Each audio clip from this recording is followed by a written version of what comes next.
এখানে কিভাবে এসেছো? চুপ! তোর মতো ফ্রড বাটপার পারমিশন নিয়ে এখানে আসতে হবে? মেঘলা, তুমি ঠিক আছো? তোর কত করে কই একা একা বাইরে যাবি না, একা একা বাইরে যাবি না, না তুই কথাই শুনোস না। ও আমার পারমিশন ছাড়া কেন মেঘলাকে আমার গাড়িতে তুলেছে? তোমার গাড়ি ইউজ করার জন্য যে পারমিশন নিতে হবে সেটা তো জানা ছিল। বাহ, এক বউকে বিছানায় রেখে আরেক বউকে খুব মিস করছিলে বুঝি? আপনাকে থাকতে হবে, আপনার হেল্প খুব দরকার আমাদের। শালিমা বিল্ডার্সের আপনি আবার ম্যানেজার হবেন। কি বলেন? কিভাবে? অনেক ওই সোডারে ধরে আনার জন্য লোক পাঠাইছে। ছোটবেলায় যে আমরা চুরি করছিল না, ওই লোকটারে আনলেই সাক্ষী দিতে পারবো। কি বলেন ম্যাডাম? হ্যাঁ, ও আসলে সব প্রমাণ হয়ে যাবে। বাঁচতে চাইলে সত্যি করে বল, কেন মিথ্যা বলেছিস? বল, কে আসল শালিমা? বল। বলতেছি বাবা, আমারে ওইখানকার রাতুল টাকা দিছিল 20,000, কইছিল একটা সাক্ষী দিতে। আমি ভাবলাম একটা সাক্ষীতে যখন এত টাকা কামান যায়, তাই লোভে বইরা করছে বাবা। ওই নকল শালিমার বাবাকে? ওই মাইয়া তো এফডিসিতে সাইড ক্যারেক্টারের কাম করে। রাতুল সাহেব অভিনয়ের লেগে একটা মাইয়া খুঁজতা ছিল। এইরকম কাম করবো আমি আগে বুঝতে পারি নাই। আপনি কথাটা পুলিশ সামনে বলতে পারবেন যে রাতুল সাহেব আপনাকে মিথ্যা সাক্ষীর জন্য 20,000 টাকা দিচ্ছে? পারুম পারুম, অবশ্যই পারুম। ঠিক আছে অনেক সাহেব, আমি এক্ষুনি পুলিশকে ইনফর্ম করছি, আপনার সবাইকে নিয়ে অফিসে আসেন।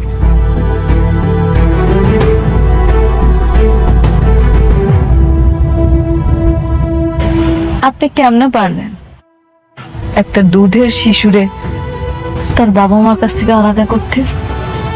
আপনার কি একটু খারাপ লাগে না? আপনি বুঝতেছেন আপনি আমার বাবা মার ভালোবাসার থেকে আমারে বঞ্চিত করছেন? কেন করছেন এমন কথা? আরে আমি ভুল করে ফেলাইছি, আমি লোভে বইরা চুরি করছিলাম। ওই সময় পুলিশের ধাওয়া খায়া আমি আপনাকে এই বস্তিতে ছেড়ে গেছিলাম, আমাদের মাফ করে দেন। আপনার একটা ছোট্ট ভুল আমার জীবনে কাল হয়ে দাঁড়াইছে। আমি কইছিলাম আর কই এসে পড়ছি। বাবা মার ভালোবাসাও ঠিক মতো পাইনি। বাবা মার ভালোবাসা পাইছি, কিন্তু আপন বাবা মার ভালোবাসাটা পাইনি। আমার বাবা মা আমার জন্য জানি কত কষ্ট পাইছে। আজকে যদি আমি হাগু কাছে থাকতাম, আমার নিয়ে তারা কত গর্ব করত, আমার জীবনটা কত সুন্দর হতো, সবকিছু কত আলাদা হতো। আজকে আমার বাপ মারা গেছে, আমি তারে দেখতেও পারি না।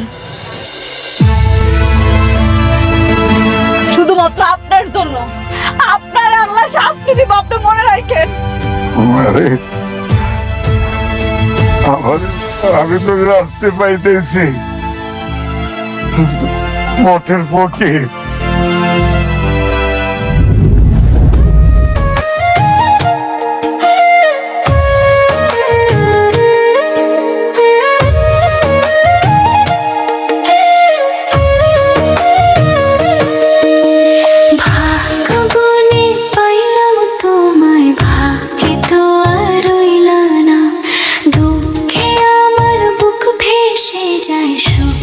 দেখা হইল না, তবু আমি তোমার আশায় কাঁদি দিবারাত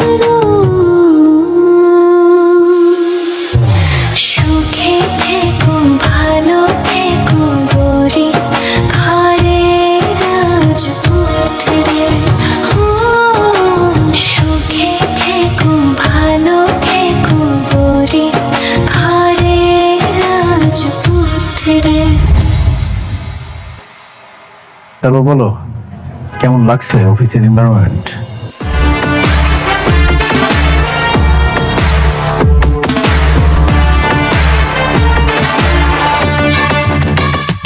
আরে বন্ধু, কি খবর তোর? তুই কি তোর বন্ধুর এই বিশাল সাম্রাজ্য দেখতে এসেছিস? সাম্রাজ্য দেখতে আসেনি, তোর খেলাটা এখানেই শেষ করতে এসেছে, ফুল স্টপ করতে এসেছি। কি বলিস তুই? তুই একটা খেলোয়াড়ের কাছে আসছিস খেলোয়াড়ের খেলার মধ্যে ফুল স্টপ বসাইতে? মজা করিস? হ্যাঁ, একটা টুইস্ট দেখবি? আচ্ছা তুই কি টুইস্ট আছে তোর কাছে একটু বল, আমি দেখি। তাহলে প্রথম চ্যাপ্টারটা ওপেন করি।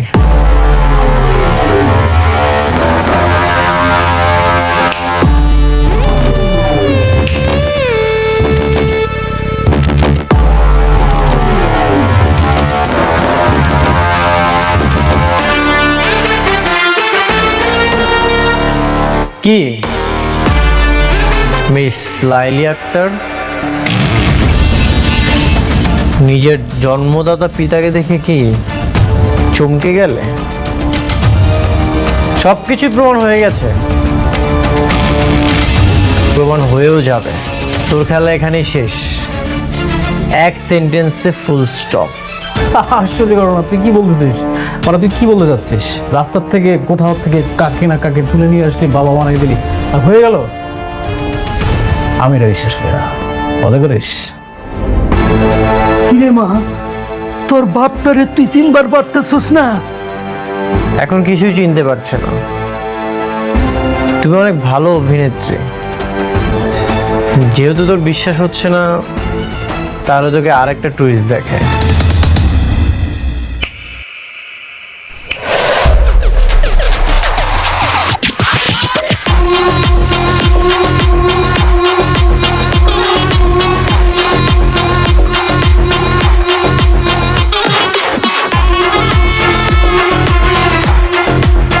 ওকে 20,000 টাকা দিয়েছিলি যেন মিথ্যা সাক্ষী দেয়। এফডিসি থেকে অভিনেত্রী ভাড়া করেছিস, খুব চমৎকার অভিনয় করে। সব সত্যি তো বের হয়ে গেছে, এখন বাকিটা বের করবে পুলিশ। স্যার দেখেন, আপনি ওর কথা বিশ্বাস করেন না। ও যা বলতেছে সব মিথ্যা কথা বলতেছে। ও হচ্ছে আসল শালিমা, আর মেঘলা ও হচ্ছে ফেক। সবকিছু প্রমাণ হয়ে গেছে, তোর এখন আর কিছুই বলতে হবে না। অফিসার জি, ওদেরকে নিয়ে যান। চলেন। এই ডোন্ট টাচ। অফিসার, শালিমা বিল্ডার্সের সাথে প্রতারণার দায়ে আপনি ওদের বিরুদ্ধে কেস লিখুন, আর সেই কেসের বাদী হব আমি। চলুন। না, আমি যাব না। দেখুন, ও হচ্ছে শালিমা, শালিমা বিল্ডার্সের অরিজিনাল মালিক, আর ও হচ্ছে ফেক মেঘলা। আপনারা প্রমাণ করবেন না? প্রমাণ ছাড়া কেমনে কি যে কেউ এসে বলল আর আপনার হিসাবে ধরে নিয়ে যাবেন? আপনার যা বলার আদালতে গিয়ে বলবেন। চলো। না, আমি যাবো না বলছি না। Azad sir, SDM sir.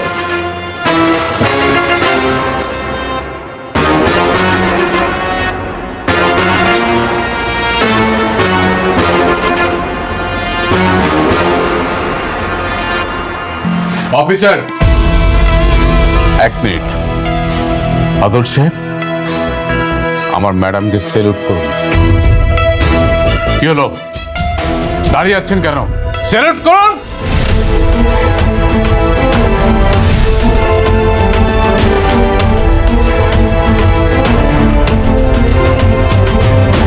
যান শ্বশুর বাড়িতে গিয়া এবার ভালো মন্দ খাবার খান।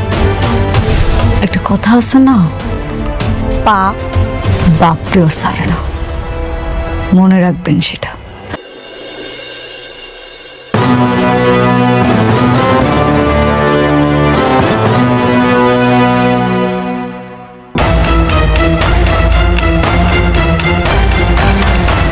আপনারাই বলেন এর সাথে কি করা যায়? মাগো, আমার মাইয়া দারে মাফ করে দেন। হরইয়া আমি আপনার কাছে মাপ চাইতেছি। ও অনেক বড় অন্যায় করছে, ওরে সাইরা দেন, ওর হলে আমি গ্রামের বাড়ি চলে যাবো। সিসি চাচা, আপনি আমার বাবার বয়সী, আপনি কেন আমার কাছে হাত জোর করতেছেন? আমি বুঝতে পারছি আমাগো মতো এরকম ছেলেমেয়ের কারণে বাবা মারা এত কষ্ট পায়। আসলে আপনার তো আর দোষ নাই, দোষ আপনার মাইয়ার। ওই যে দোষ করছে সেটা মাফের যোগ্য না। তারপর আমি ওরা ক্ষমা করে দিলাম, শুধু আপনার মুখের দিকে তাকায়। যান, ওনারে নিয়ে আসেন।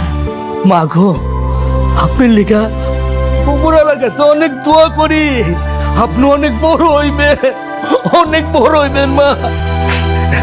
চল রে মা, আমরা গ্রামের বাড়িতে যাই গা। দাঁড়ান, একটা কথা মনে রাখেন, টাকার জন্য মানুষের ক্ষতি করতে যায় না। সৎ পথে টাকা ইনকাম করেন, দেখবেন আল্লাহ খুশি হইব। যান। চল মা। মেঘলা, যাও তুমি তোমার চেয়ারে যে বসো। তুমি আবার তোমার রাজত্বটা ফিরে পেয়েছো। নিজ দায়িত্বটা বুঝে নাও। সবকিছু তোমার জন্য হয়েছে। আজকে তুমি না থাকলে মনে হয় কোনো কিছুই ফেরত পাইতাম না। তুমি আবারও আমার ঋণী বানাই দিলে। এটা আমার দায়িত্ব ছিল, তোমার ন্যায্য অধিকার তোমাকে ফিরিয়ে দিলাম।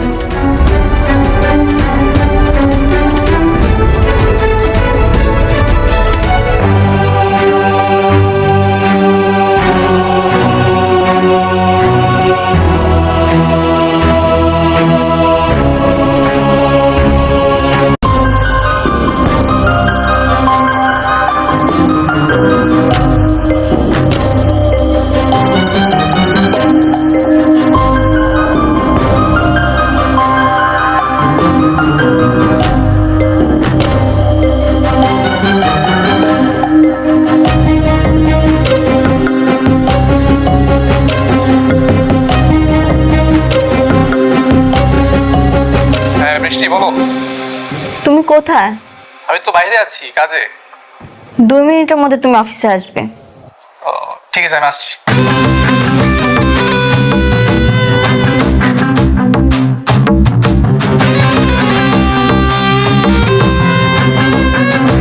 কি ব্যাপার, তুমি এর সময় অফিস?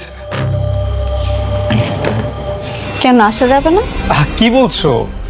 তোমার অফিসে তুমি আসবে? এটা কি বলো তুমি? কিছু খাবে, নিয়ে আসবো? এসব বাদ দাও। অনেক কোথায়? ও তো একটু বাইরে আছে কাজে। বাইরে মানে? অনেক কি মেঘলার কাছাকাছি? দেখো বৃষ্টি, অনেক কোথায় যায় কি করে সেটা তুমি আমাকে প্রশ্ন না করে অনেককে গিয়ে প্রশ্ন করো। আমি চাই না কিছু বলে তোমাদের মধ্যে ঝামেলা সৃষ্টি হোক।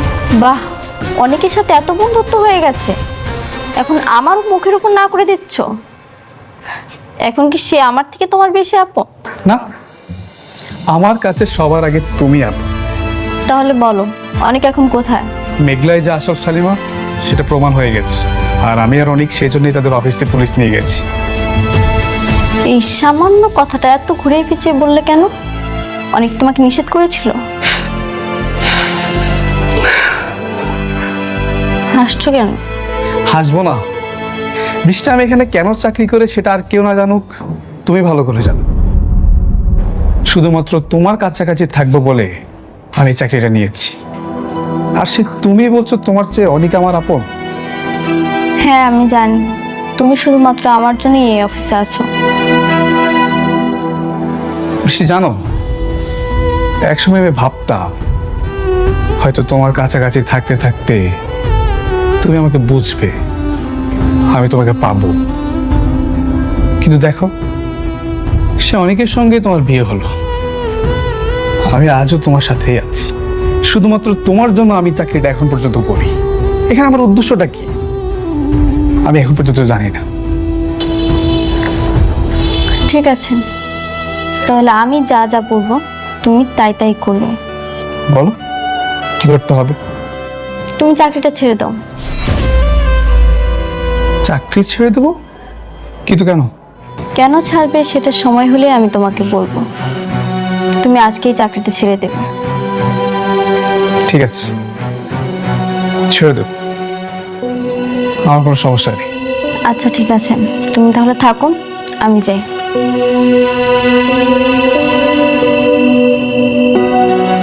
আচ্ছা, আমি কি দিয়ে আসবো তোমাকে? না, আমি যেতে পারবো।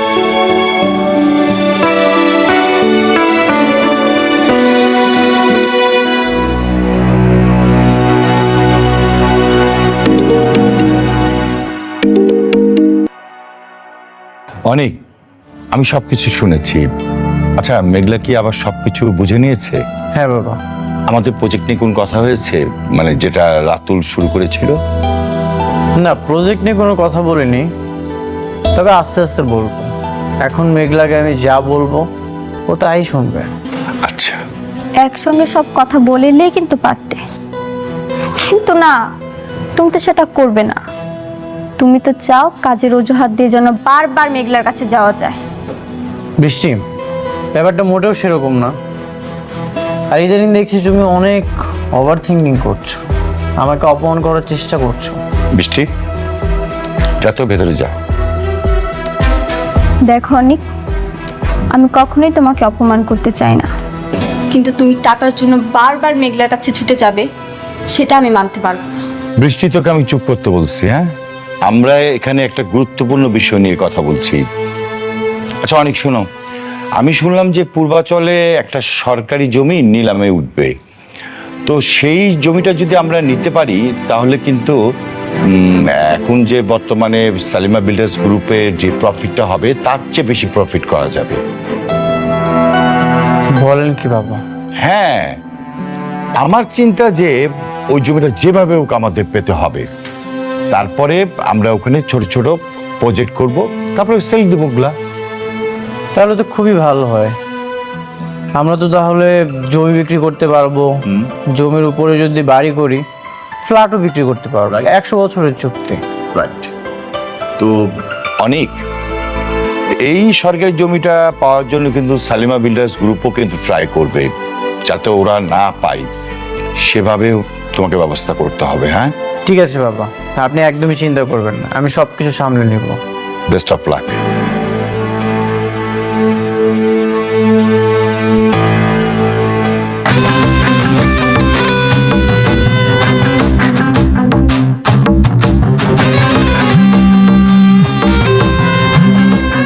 হ্যাঁ বৃষ্টি, বলো। পূর্বাচলের নতুন প্রজেক্ট নিয়ে বাবাও অনেক কথা বলছে, অনেক সম্ভবত নিলামে যাবে। ও, তাহলে ওরাও যাবে? আচ্ছা, তাহলে এখন কি করব? তোমার সবকিছু ঠিক আছে? তুমি যেভাবে বলেছিলে আমি ঠিক সেভাবে করছি। Very good. তারা তাদের মতো কাজ করুক, আমরা আমাদের মতো। খেলার নিয়ন্ত্রণ এবার আমাদের হাতে। ওকে। ভালোবাসার আগুনে এবার ধন সম্পত্তি টাকা পয়সা সবকিছু পুরো ছাই হয়ে যাবে।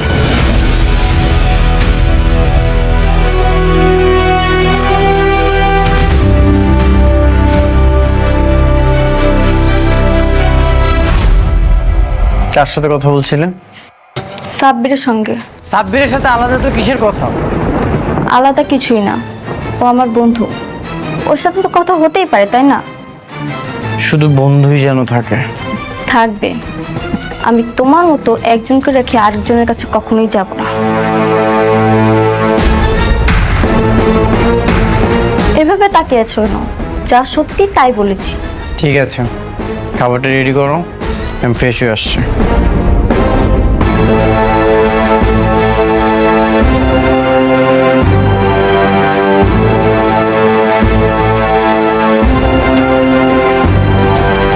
আজকে আমার খুব ভালো লাগতেছে, খুব তৃপ্তি লাগতেছে।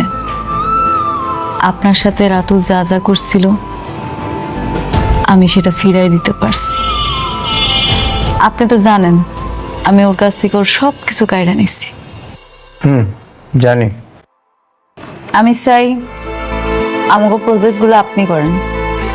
আমি ম্যানেজার আঙ্কেলের সব বলছি, উনি মনে হয় পেপারস রেডি করতেছে, এরপর থেকে কাজগুলো আপনি করবেন। শুরু থেকেই যদি আমাকে দিতে তাহলে কি এত ক্ষতি হতো? শুরু থেকে প্রজেক্ট যদি আপনারা দিতাম তাহলে তো রাতুলের পথের ফকির বানাইতে পারতাম না। এখন ও সব হারায় নিঃস্ব হয়ে গেছে। হ্যাঁ, সব হারিয়ে তোমার বিরুদ্ধে ষড়যন্ত্র করছে। জানি আমার ওই বড়লোক বান্ধবী নীলার বাবা আপনার অপমান করছে না, ওনার সাথে নীলা আমার ক্ষতি করার চেষ্টা করতেছে। আর ওই লোকটা নাকি রাতুলের কাজ দিতেছে। আমিও শুনেছি, কিন্তু রাতুল কিছুই করতে পারবে না। রাতুলের ধ্বংস শুরু হয়ে গেছে। ও যে ডালেই যাবে সেই ডালই ভেঙে পড়বে। আপনার সাথে বেইমানি করছে, এর পাপের ফল তোরে পাইতেই হইল। ম্যাডাম, আমি আসবো? যে আসেন না। ম্যাডাম, ম্যাডাম, রাতুল সাহেবের এগ্রিমেন্টগুলো ক্যান্সেল করে আমরা অনেক সাহেবকে যে কাজগুলো দিয়েছি, দ্য পেপারস, আপনাকে এখানে একটা সাইন করতে হবে ম্যাডাম।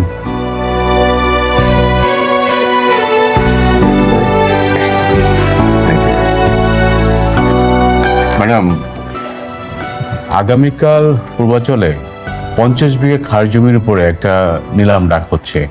আমরা সেই জমিটা 100 বছরের জন্য নেওয়ার প্রস্তুতি নিচ্ছি। বাহ ম্যানেজার আঙ্কেল, আমার থেকে ভালো তো আপনি বুঝেন। আপনার যেটা ভালো মনে হবে আপনি সেটাই করবেন। Thank you madam. অনেক সাহেব, আপনার পেপারসগুলো। Thank you. ঠিক আছে, তাহলে আজ আমি আসি। সাবধানে যান। তুমি এখন থেকে সাবধানে থেকো। রাতুল তোমার ক্ষতি করার চেষ্টা করবে, সবসময় সিকিউর থাকবে। আসি।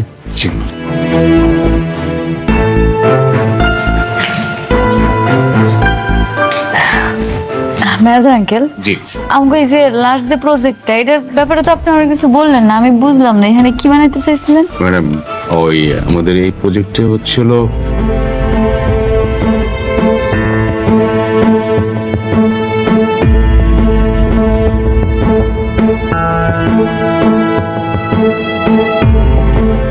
আম্মা, আব্বা, আম্মা কই গেল তোমরা? আব্বা কই? আব্বা, আরে ধরো ধরো, মিষ্টি কিসে? আরে ধরো না, আগে মিষ্টি খাইলো, কথা কই না। হা করো আব্বা। আরে কিসের মিষ্টি এটা কবি তো? কমু আগে মিষ্টি খাওয়াইলো, সব কথা কইতেছে। হা করো আরে কিসে মিষ্টি? আজকে আমার অনেক খুশির দিন। কেন জানো? রাতুলের সব কাজ ক্যান্সেল করে দিয়ে আমি অনেকের দিয়ে দিছি। এখন থেকে আমগো যত নতুন প্রজেক্ট আইবো সব অনেক করব। এমন করে চললে তুমি জামাই তার আগের অবস্থান আবার ফেরত পাইবো ইনশাল্লাহ। আলহামদুলিল্লাহ। তাই জন্য হয় রে মা। বর্ষা, কাকি, খালা কই গেলা? এদিকে আসো, মিষ্টি খাইয়া যাও। আর আইতাছে না, আমি দিয়ে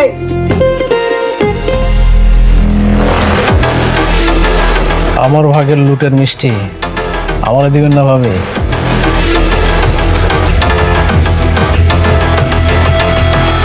আপনি কোন সাহসে আমগো ঘরে ঢুকছেন? সাহস? এটা তো আমার বাপ দাদার প্রত্যেক সম্পত্তি, এটা সারা জীবন থাকবো। আপনি কি ভাবছেন আপনি আর অনেক রাস্তার থেকে একটা 2 টাকা চোর ধরে এনে পুলিশে দিবেন, আর এই রাতুল রাত জেল খাটবো, জেলের ভাত খাইব? দেখছেন না, বিকাল হইতে না হইতে কিন্তু আমি আবার জেলের বাইরে বেল নিয়ে আসছি। তুমি এখন যাও তো বাবা, আমার মায়া তো তোমার কোনো ক্ষতি করে নাই, কেন তার পেছনে হায়নার মতো পড়ে রইছো? এই বুইড়ার বাচ্চা, একদম মুখ বন্ধ। তোদেরকে আমি সাবধান করে গেছিলাম না, কিন্তু তোরা আমার কথা শুনিস নাই। উল্টা কি করলি? তোর মাইয়া আমার জেলে পাঠাইলো। তোরা কি ভাবছিলি যে এই খেলার মাঠ ছেড়া রাতুল রাত চলে দেব? কি করবেন আপনি? কি করবেন শুনি? আপনি মনে হয় ভুইলা গেছেন। অনেক যদি জানে তখন তো জেলের ভাত খাওয়াইছিল, এবার না সরাসরি আপনারে কবরে পাঠাইবো। শুনেন ভাবি, অনেক না আমার কিচ্ছু শুনতে পারবো না। একটা কথা মাথায় রাখেন, আপনাদের কাউরে আমি শান্তিতে থাকতে দেব না। আর এই যে আনন্দের মিষ্টির স্বাদ কতটা তিতা হইতে পারে একদম পরতে পরতে বুঝতে পারবেন। Mind it.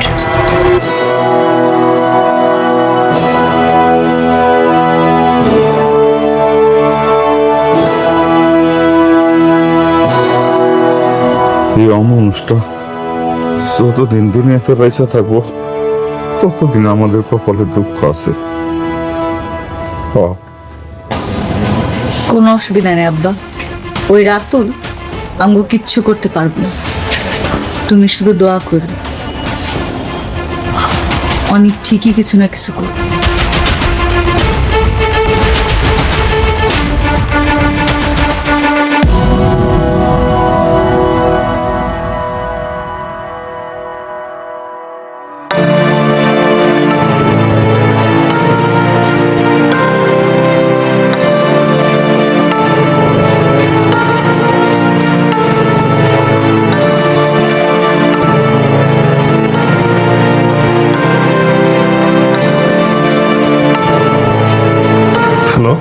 হ্যালো সাব্বির, কি ব্যাপার? সারাদিন তুমি কোথায় ছিলে? আগামীকাল একটা নিলামে যাব, আর তোমাকে তো সারাদিন ধরে পাওয়াই যাচ্ছে না, একবারই উধাও।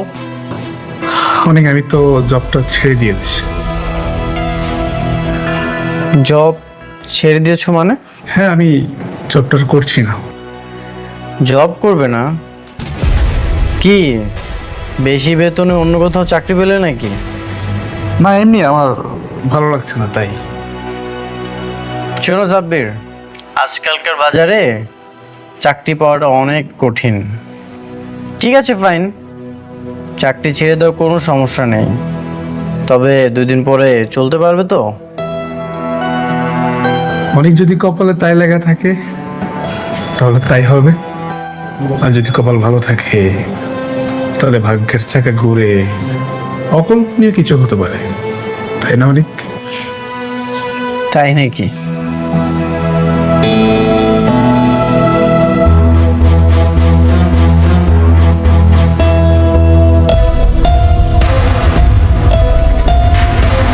সাব্বিরকে তুমি মূর্খ ভাবো তাই না?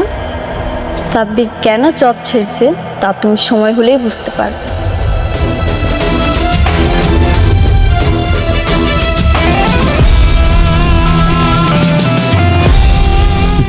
গেছে ভালোই হয়েছে।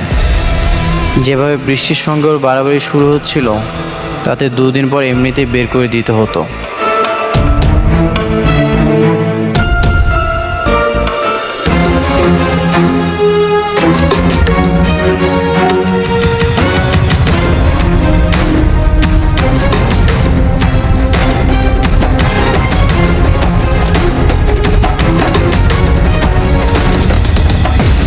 Ladies and gentlemen, silent please.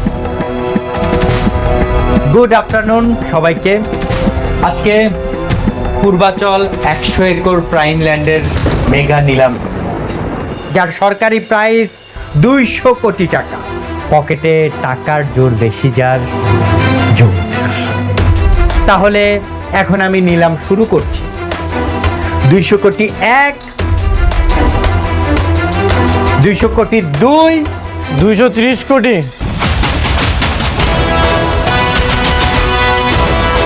অনিক সাহেব 230 কোটি। দারুণ শুরু করলেন অনিক সাহেব। 230 কোটি 1, 230 কোটি 2, 250। জব্বার সাহেব 250 কোটি টাকা। সুন্দর, 250 কোটি 1, 250 কোটি। 300 কোটি। বাহ, রকেটের গতিতে ছুটছে নিলাম। 300 কোটি টাকা। 300 কোটি 1, 400 কোটি টাকা। আলতাফ সাহেব 400 কোটি টাকা। নিলাম এখন 400 কোটি টাকাতে। 400 কোটি 1, 400 কোটি 2, 500 কোটি টাকা।